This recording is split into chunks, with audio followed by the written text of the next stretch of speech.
My background is in user experience design. I've been a user experience designer for 12 years. Prior to that, I started my career in visual effects and animation. So getting back into creating content and working in 3D has been really exciting for me and a natural extension of my previous career. So I'm going to talk today about natural user interfaces, and specifically what's natural about designing for XR interfaces. What are the opportunities for accessibility? And I'm going to talk a little bit about the differences between interaction design for spatial computing and VR, and what are some of the similarities. And then talk a little bit about experimentation and pitfalls. And then I'm going to, well, I have a recorded presentation with my partner in the virtual experience interaction lab, but I don't think we're going to have time for that. So I have it recorded and we can make it available, but I won't be able to get to that today. I'll talk briefly about what it is in case you're interested in looking at the recording. So I just want to start out with a definition of what's natural. I kind of picked out the pieces in the dictionary that I felt were relevant for what I wanted to talk about today. So natural is something that's marked by easy simplicity. It has freedom from artificiality, affectation, or constraint. And I like to think of that as just unencumbered. And when we think of like a figure skater in the Olympics or a pole vaulter, we think of that as being natural, or one that is obviously suitable for a specific purpose. And I think of graceful when I hear that. So unencumbered and graceful are two definitions of natural. So there's a few qualities that a natural interface should have. And the first one is it should be equally natural to new and advanced users. It should be easy for a novice, but also facilitate advancement. And I don't have a slide for this, a demonstration, but I like to think about this. I see this a lot in mobile applications. It's very well integrated in mobile design. And it really is more, I think, about onboarding than the interaction itself. And it's like when you learn how to do something and then it teaches you how to do the next thing, and then it teaches you how to do the next thing kind of naturally and effortlessly. And usually that's like within a specific context. When the application sees you're trying to do something, it can show you the more advanced feature of how to do it in a better way. And so little by little, you become an expert user. The next thing is that a natural user interface should feel like an extension of the body. And in XR, I want to extend that to, it could also be an extension of the environment itself. So the relationship to the user and the device should feel good.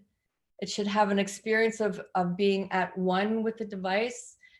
The interaction should be seamless, and there should be a sense of mastery, like I've mastered this interaction, I've mastered this device. And so one example I want to show of this is the Soli technology in the Pixel 4. And I have a couple of animations that I pulled off of their website to show the device and the user. Really, they thought about the relationship between the two, and they're using radar to sense the interactions of the user. And so here, it senses the presence, not of just one, but of two people. It senses when they leave.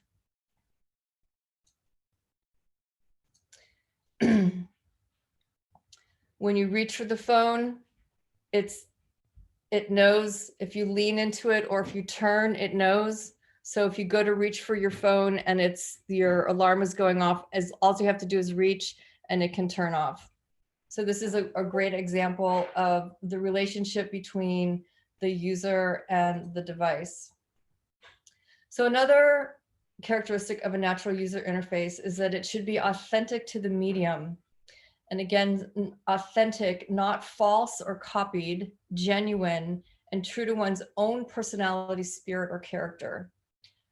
The interface should leverage the potential of a given system or technology, understand its limitations, of the technology itself, the context of which it's going to be used, and the capabilities of the person using it. And this often requires a collaboration with multiple disciplines to uncover and discover a new paradigm. And the tendency is to take what we know and slap it into the new technology, and that's really not what works. So here's a device called TAP. It's been out for a couple of years, and it's obviously a wearable device, and it's designed to be able to be an alternative to typing on a keyboard. And learning this device is actually, I have one, and learning the alphabet, it's actually quite intuitive and easy. You can learn it in about 2 to 3 weeks if you practice it just 10 minutes a day. I was surprised at how easy it is to learn.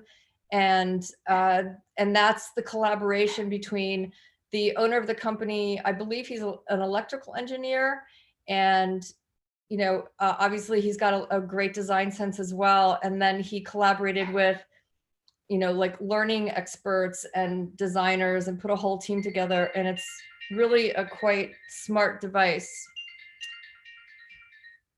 And then it also has a like a mouse. If you put your thumb on the table, it acts like a mouse. And then also it does gestures in the air as well. So another aspect of natural user interface is that it should consider the context. Very important. So here's where you really need to forget what you know and make sure that you don't bring the past into the future, and really take each approach to each situation as a blank slate.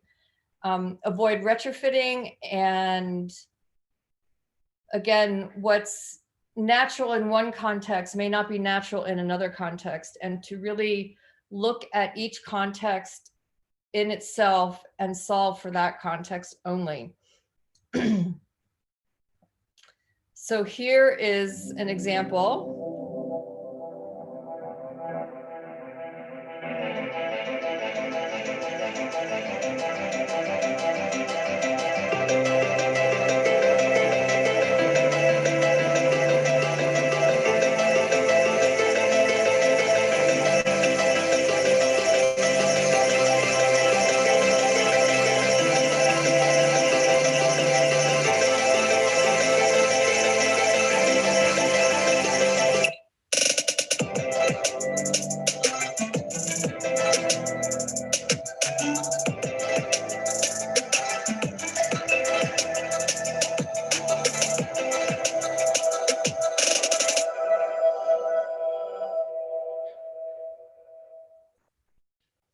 So this is really quite interesting. It's very specific.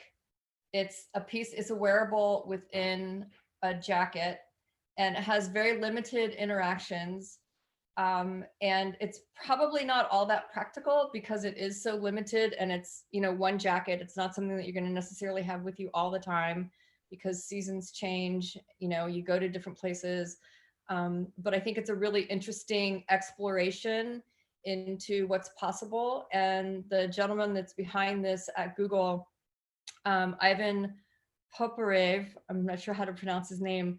He really believes in weaving sensors into fabrics, and he really has this philosophy of everything can be a sensor in the world, and his work is really fascinating. I highly recommend you listening to his talk from AWE 2020, and it's really fascinating. There's another, actually he was behind the Soli technology for the Pixel as well. So he's definitely someone to pay attention to. Another characteristic of natural user interface is that, sorry about that. It should take advantage of a user's existing skill or knowledge base. And another way I really like to think about this in anything that I'm designing is having a very good understanding of what the user's mental model is and designing from there and not based on your own idea of what something is. And a example that I really like on this one, I'm super excited about this. This is a device that's on Kickstarter now. It just closed yesterday. And this is a device that you wear on your finger, and it's actually quite versatile. It's taking advantage of phone gestures, but in a way where it's considering the context. So it's not just taking an interface of a phone and putting it in VR or AR. It's actually recontextualizing it so that it makes sense. So I imagine this, it's being advertised to control like your phone and your tablet and your computer, but how I really imagine this is a pair of smart glasses, and you're controlling things out in the world with it rather than trying to tap on your glasses, which I think is a bit awkward. And then it also has gestures that it has been pre-programmed for that are similar to what we know, but again, contextualized as gestures rather than buttons. I think it's makes a lot of sense. It's very logical and instinctive. And then you can also program your own gestures as well. So in terms of the form factor for XR and spatial computing, I don't think that it's going to be the phone. The phone is very unnatural form factor for spatial computing, for being out in the world. These are not real, but there's some designers looking at, what are we going to do with this phone? How are we going to design the world in such a way that the phone makes sense? Because people are always looking down at their phone and running into things and running into each other. So instead of that, we really need to design a form factor that is heads up, and most likely it's going to be some type of glasses, some type of smart glasses. There's a lot of investigation and research into contact lenses. I really have no idea how that could work on a contact lens. I'm super fascinated by that. But definitely glasses have already been proven at a prototypical level. So definitely excited to see what's coming there. And then the other thing too with spatial computing is the interface doesn't have to be here. It could be out there, right? So here's an interface that's on the windshield of your car. So I think more and more we can see interfaces that are not, to us, egocentric, but exocentric. And then another thing about spatial computing is that it naturally has possibilities and potential for accessibility. By the use of sensors and artificial intelligence, so if someone is sight impaired and they have the use of their audio, then we can supercharge their audio powers to compensate for the lack of vision and vice versa. So some of the things that are possible in spatial computing are, since we're using all of our sensors in a way that we haven't before, our senses, and there's all these sensors in the world, we can do things like stream audio descriptions to a blind person as they're walking down the street. There could be something telling the blind person like what's ahead of them, where they're at, and really give them a sense of what's going on around them. Similar but opposite is a person who has their sight but doesn't hear. We could do closed captioning in real life because the sensors can look and see what's in the real world and describe that through closed captions. Other ideas are real-time sign language to communicate with a deaf person.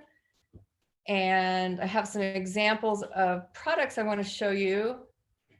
This is something that's particularly interesting to me because my mother is diabetic and has loss of vision from her diabetes, and this device can help that condition as well as many others.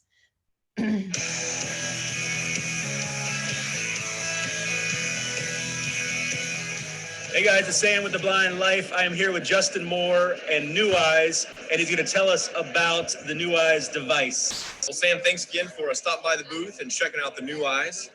As you can see, these things look just like a pair of sunglasses, really low key.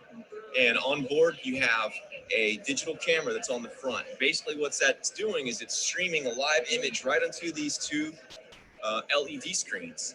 So what you're doing is you're having magnification, everything brought real close to you.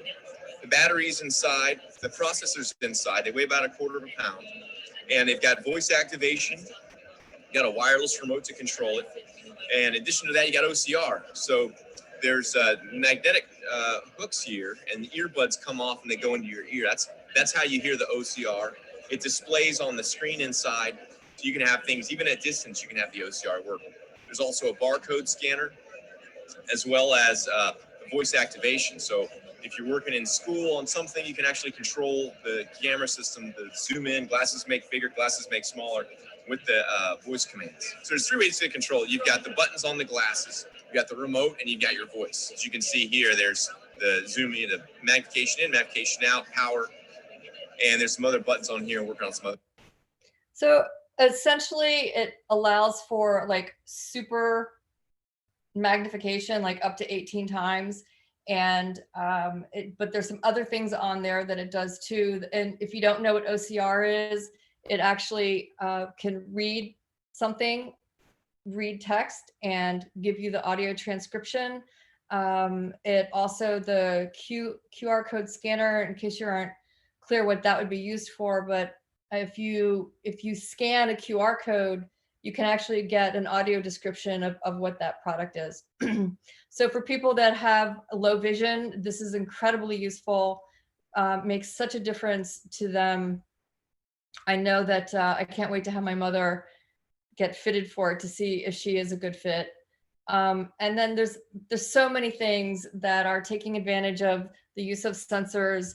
Facebook recently announced my father was hard of hearing, and my grandmother, I've known many people that hard of hearing and had, what are the ear things called? That help you to hear better. I can't think of what they're called. And they never work very well. A lot of the times they just get taken out because it doesn't do a good job of filtering out the different types of sound or the different tonalities of the sound.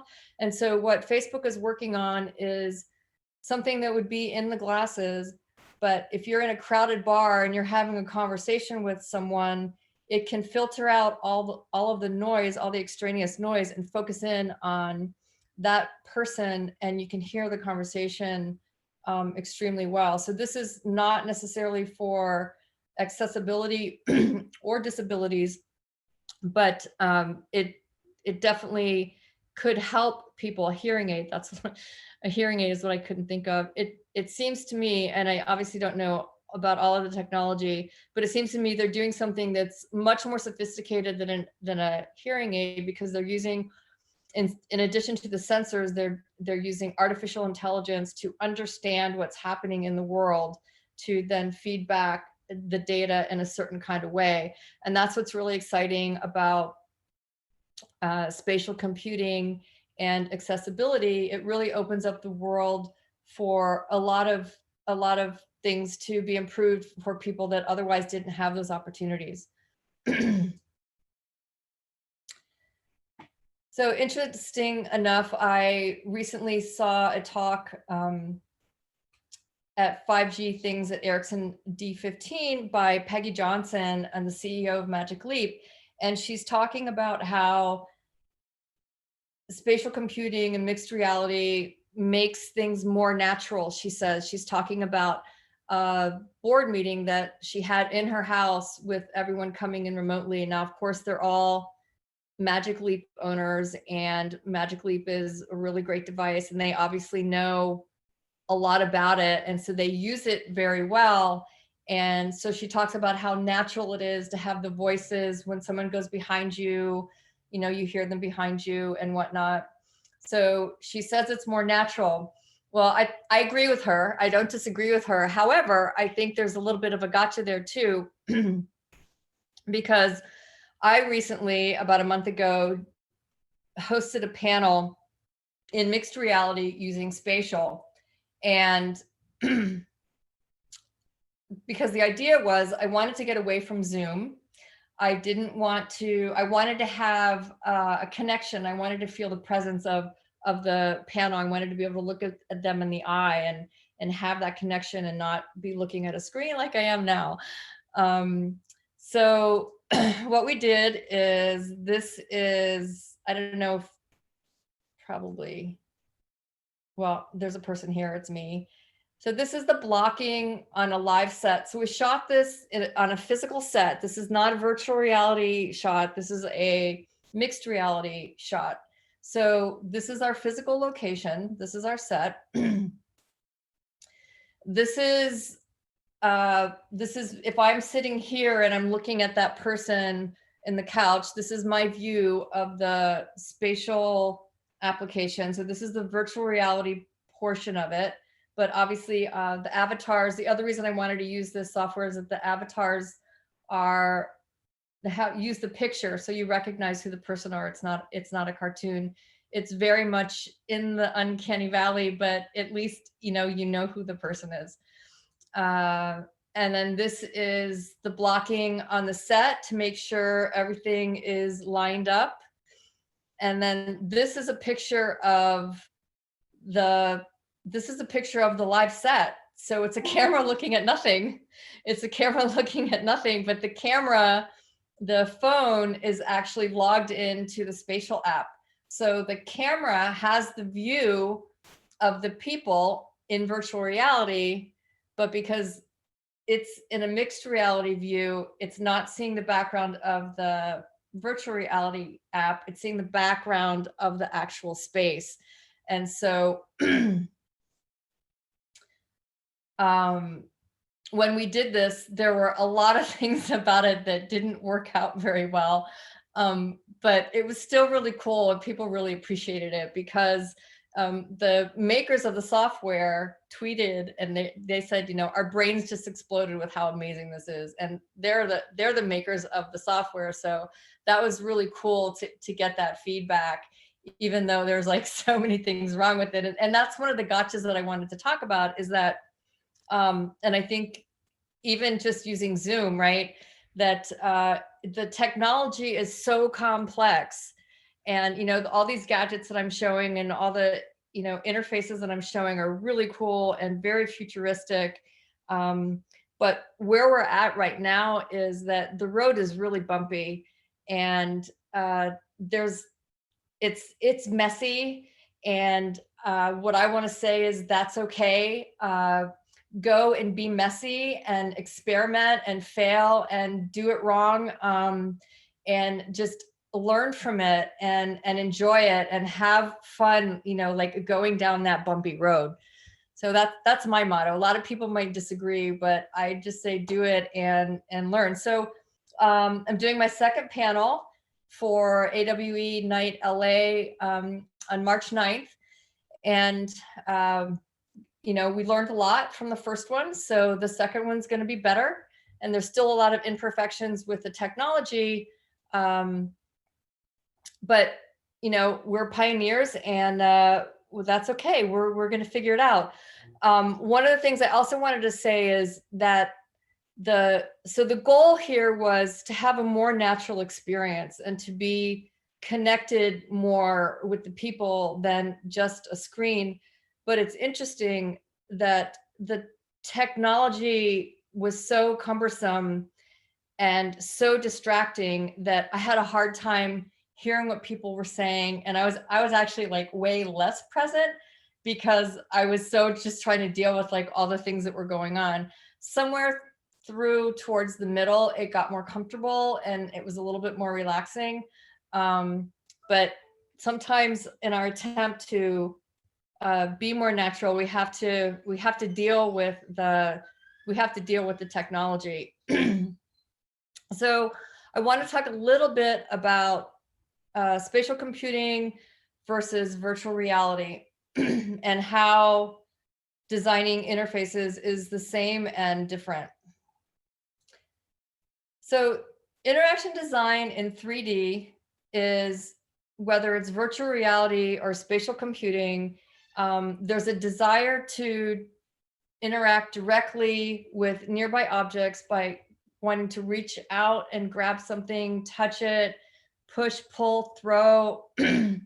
And then there's also a desire to interact with objects in the distance by, pointing with ray casting, using the gaze, the voice, right? So in this way, interactions are very similar.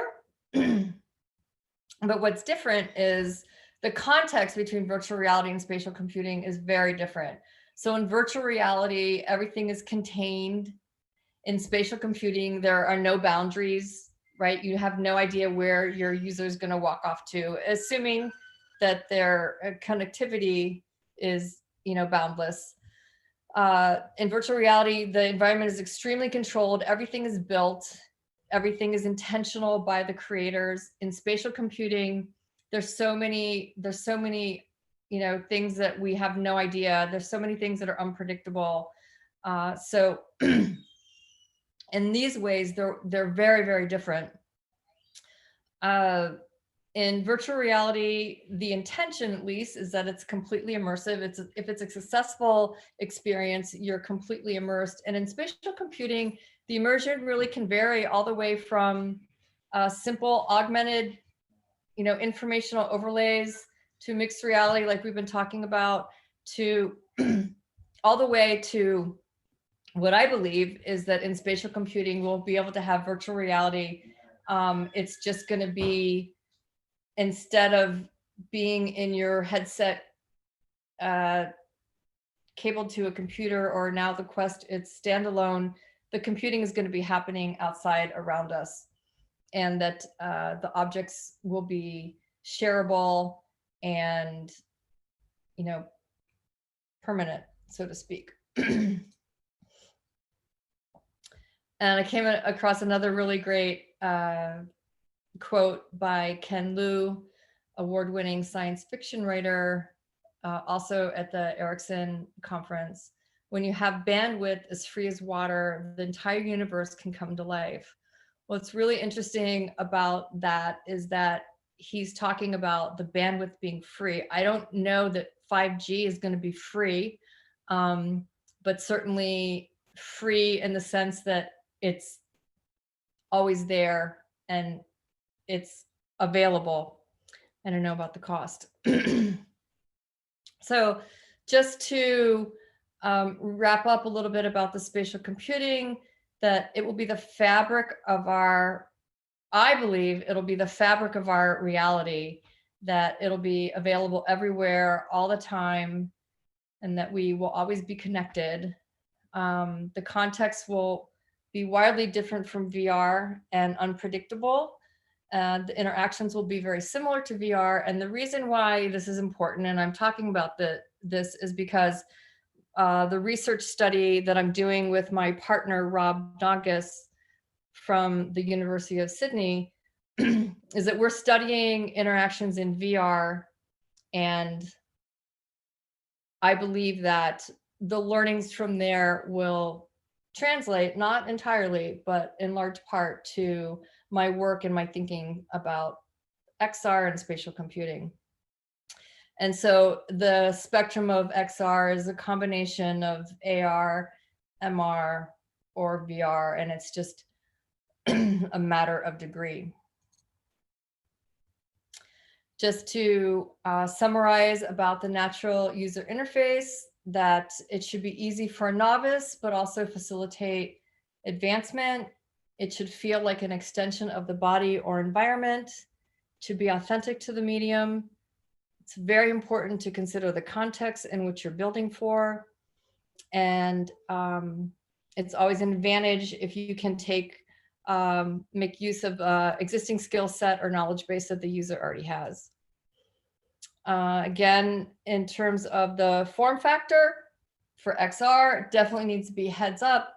Can't be the phone. I know it's going to be the phone for a long time because that's what we have. But it really doesn't make sense to be experiencing the world through this thing that we hold up or look down at. It needs to be in our natural posture. And that sensors make possible opportunities to naturally assist a variety of disabilities. So here's where I would normally introduce the video. And so since I don't have time for that, I'm just going to talk a little bit about the project, and I will make the video available somewhere. I don't know if you guys can host it or I'll send you a link.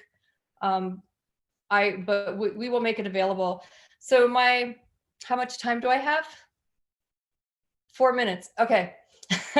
So in 4 minutes, we're doing an international study. Our team is 20 plus people from around the world. We have somebody in Tokyo. We have 2 people in India. We have several people in Europe. We have a lot of people in the United States. We have somebody in Mexico. We did have somebody in Canada. And we are looking at 72 titles across 12 different categories. And our goal is to categorize and catalog interactions in VR. And the reason why we're doing this is because we're passionate about UX and we're passionate about virtual reality and spatial computing. And we felt that this was the best way to, a study has to have some kind of containment and base. And so that's why we decided to keep it in VR, because mixed reality headsets are expensive. They're hard to come by. We were able to find 20 people that had access to a VR headset. And then of course the titles there's more titles across a multitude of use cases. And we really wanted to get as wide a base as possible in our study. So these are the reasons that we kept it in VR. I think for us, it makes sense.